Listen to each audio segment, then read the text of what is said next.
Hey guys, it's Caitlin Alberton again, and doesn't today feel like a wonderful day to make a mess in your studio? We'll be doing exactly that by expanding on some of the skills that we learned in the Intarsia video I had last, and now we're gonna add a little extra sparkle with sterling silver bands between the stones. Now, if I'm being absolutely honest, the technique is just a pain in the rear end. But I've learned from all my pain and suffering so that I could kind of have you avoid that so you're not cussing at your rocks later. But really don't let me scare you out of doing this. The risk is totally worth the reward because look how beautiful these come out. They're awesome. So if you would like to see some more of my work, I'll have my website in the description below, along with all the materials, tools, and equipment you'll need for this project. So I hope you guys enjoy. Like the stone-to-stone intarsia we did in the last video, we're picking stones similar in height and hardness on the Mohs scale. I'm using amazonite and quartz and chrysocolla, but I'll need to straighten out the sides that'll be glued together, so I'm using this specialty intarsia machine that was made by Alsazona to grind them down. Now, I don't think these machines are being made anymore, but you can see how the stone is resting on this surface, and then I'm pressing the stone against the grinder to get that nice 90-degree cut. Now, obviously, not everyone can get one of these, so you can just use a flat lap like this and approximate 90 degrees. You could probably even make a fence, like a piece of wood that you can kind of go across the top, so you can get 90 degrees a lot easier, which I'm eventually going to do with this flat lap. And the same with my last Intarsia tutorial. We're holding both these pieces against a slab that's been flattened on the flat lap, just to see if we have any gaps between those two stones, but I don't here since I've used my Intarsia machine. Here I'm marking what I want to trim off my slabs, since usually square or rectangular shapes are easier to clamp together when I get to gluing. So I've gone ahead and trimmed my slabs off camera, and now I need to decide how much metal I need for the banding. To do this, I'll want to know what shape I'll be making, so I'll go ahead and pick an oval for this piece. Here I'll pick the shorter of those two slabs to use as my template by holding the edge of the stone against the edge of my 24 gauge sterling silver sheet, and then I'm going to use a scribe to mark the silver. Then I'm going to use a pair of my jewelry shears to cut the metal since it's a small enough gauge that you don't need a jeweler saw to kind of cut it out. So as you can see, it kind of ends up a little wonky, but we're going to deal with that in a bit. Right now, I actually want to remove even more of the silver for a few reasons. One, it's going to decrease the drag and heat buildup when you go to actually cut the cabochon, since we're kind of pre-shaping the silver in the general dome shape of what you want the cab to be. And two, it's going to actually save silver so you can actually recycle it, since it's going to be really hard to sift out and pan kind of all those little bits of microscopic silver dust. So just do this method. You're going to use your scribe to draw a kind of dome shape, like the drawing in the top corner, and then you can go ahead and lop those corners off. Because the sterling silver is really slippery, we're going to need to prep it so the glue will actually adhere to the surface. I've used a permanent marker to make some dots of where I'm going to drill holes for the glue to be able to go through and hold onto the silver strip when it's all put together, like little glue fingers. So I'm going to use my center punch here to help my drill bit align where I want it to. I'm going to make all of my holes more towards the bottom portion of the silver banding and away from the sides so they won't start showing when you're shaping your cab. I'll then use my flex shaft with a drill bit. Any size is fine. I actually don't remember which one since I didn't mark it, but you can actually use a Dremel to make all your holes here. Once you're finished, you're going to notice that the holes will be jagged on one side, and this is going to affect the silver kind of gluing flush to your stone, so you're going to want to file all of those off. To add another physical bond to the glue, I like to go ahead and use an old X-Acto blade to scratch up the surface of both sides. Now that I've done all of this, I can use one of my jeweler's hammers on a steel block to kind of flatten out that silver so it's all ready to go. Now this stuff is optional, but sometimes I like to mark the center of my stones and also the middle point of my silver strip. So I have my silver strip kind of tucked in there so that when I'm gluing, I can make sure everything is aligned exactly where I want it, because things will definitely shift when the glue is applied. While my stones are sitting on my candle warmer to remove all that moisture from recently cutting, I'll start mixing my epoxy. I'd let the glue sit for a few minutes until it gets to a thicker consistency like this, so your pieces don't slide around as you're trying to assemble everything. Now, if I'm going to put together like a 3, 4, or even 5 stone intarsia with silver strips between each of the stones, I like to use a piece of cardboard as a temporary backplate under it to hold everything in place before I can flatten that back and then glue it on a backplate. This is because it can get really unwieldy trying to do all of that in one go with so many moving parts. But for this 2 stone piece with 1 sterling silver strip, it'll be really easy just to glue directly on the back plate. So I've already gone ahead and prepped that back plate on the flat lap. This is absolutely necessary when adding metal to the stones to have something a little bit more than just the metal to hold on to as you're shaping the stone and kind of cabbing it. So definitely don't skip adding the back plate for these types of intarsias. Now I start by skimming some glue on the back plate before putting it on the bottom and side of my first stone and then pressing those together. I'll then push the silver strip against the side, and you should have enough glue that it pushes through those holes that you drilled. Then I'll paint on more glue to the back plate and the silver strip, and then the next stone. Then you're going to sandwich all those pieces together.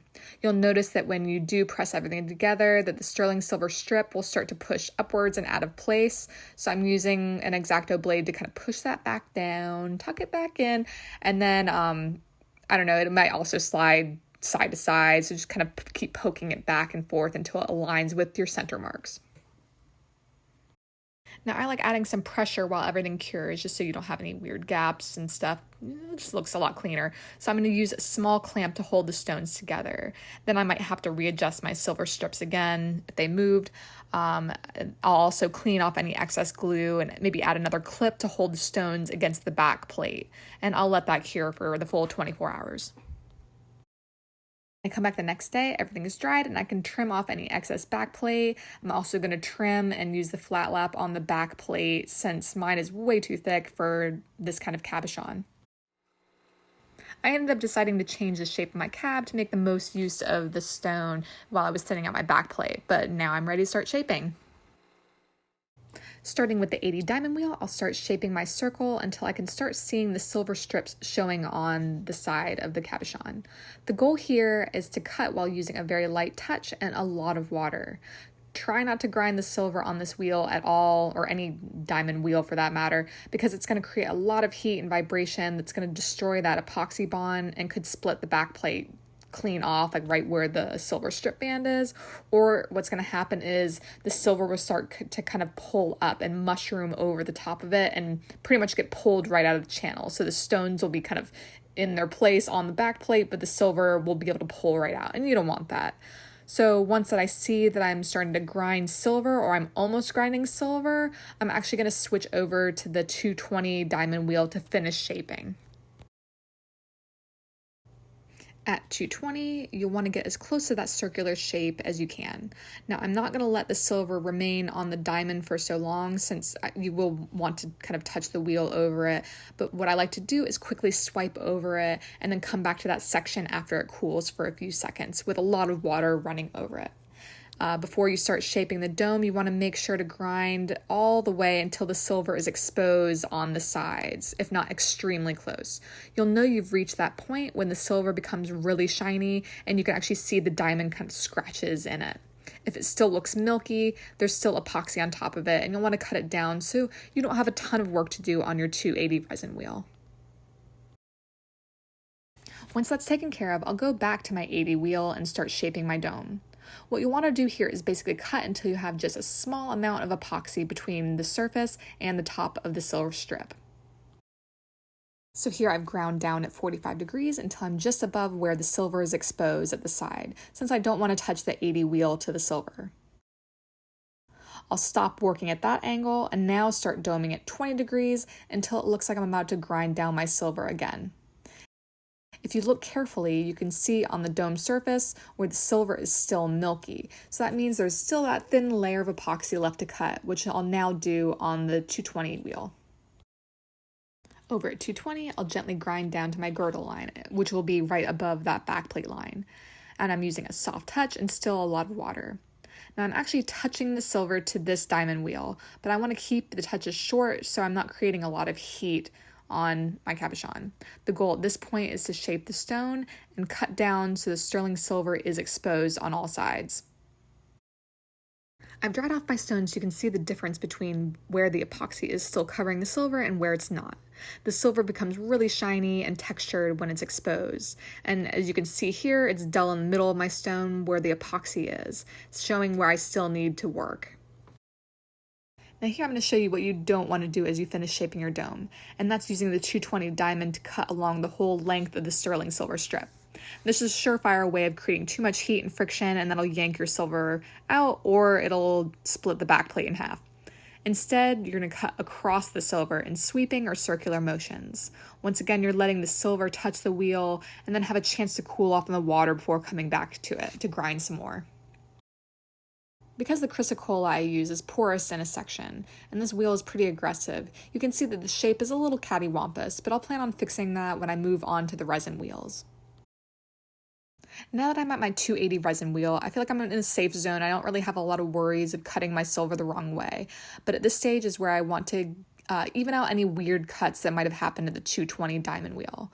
So I'll focus more on shaping the amazonite side to match the chrysocolla where that kind of cut too fast, and overall smooth everything out. So by the time I'm leaving this wheel, my dome is looking good and I can move on to the other wheels. Since the patterning in my stone was throwing me off, I went to check to see if I'm still round, and it looks like we're good.